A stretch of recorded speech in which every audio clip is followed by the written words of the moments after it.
All right, buonasera. Good evening. You know what we're doing? We're conducting some business. Big Rich off the rainy streets of Queens, New York. Good money on the streets tonight. And guess who made their share? Yours truly. Now that I have conducted business, let us get into the ritual that we know as blessing the atmosphere with some smoke. I got me some purple platinum kush mixed in with a little red velvet live resin. And let me tell you, folks, heavy indica action right now. I look like I'm Chinese, you know what I'm saying? But nevertheless,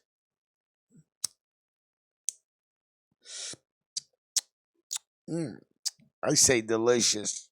What do you say? Let me know what you guys are smoking on tonight. Don't forget to leave that in the comments, all right? What are we smoking on? I should do a show called What You're Smoking On, seriously. Don't forget for all the smokers to tune into the Wake and Bake Wednesday show, morning show, where we literally just wake up and bake for those that can do that and stay home and rock out with us. But yeah, Wake and Bake Wednesdays, all right? But let's get down to business real quick. Salute to Jerry Capisci.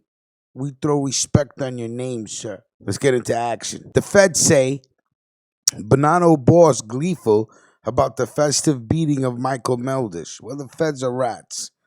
So, how can we trust what the feds say? Fucking rats. They're all of them. 2 years before he was gunned down in a gangland-style execution in 2013, mob associate Michael Meldish caught an ugly beating on the streets of East Harlem. And while the leaders of the Lucchese crime family are the ones charged with killing him, it was the imprisoned boss of the Bonanno family who was heard celebrating the pounding Meldish received that day. In a taped phone call that prosecutors played last week for the jury, Mikey Nose Mancuso is heard excitedly telling his friend Tina that some naughty nips had beat the shit out of Meldish outside Rayo's restaurant on Pleasant Avenue. They beat him, kicked him, and everything, Mancuso told his friend in the August 19, 2011 phone call from the South Carolina prison where he was housed. I've been dying to call you. Mancuso chuckled about the beating that had taken place a week earlier. Tina, he was on the floor and they were kicking him in the face and everything. He had blood all over him.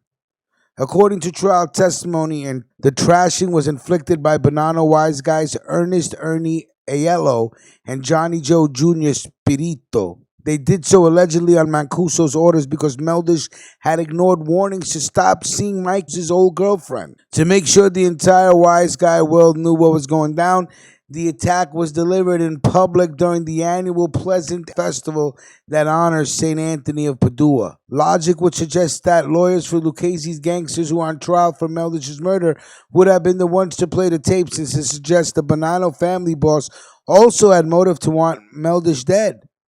But the defense attorneys never got the chance.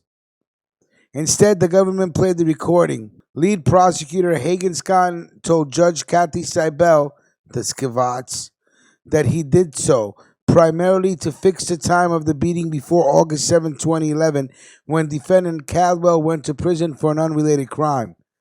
That would help corroborate testimony that Meldish and Caldwell had spoken about avenging the beating right after it happened. The taped call also had additional value, Scotton said, because Mancuso sounded gleeful in a sort of childish way during the discussion.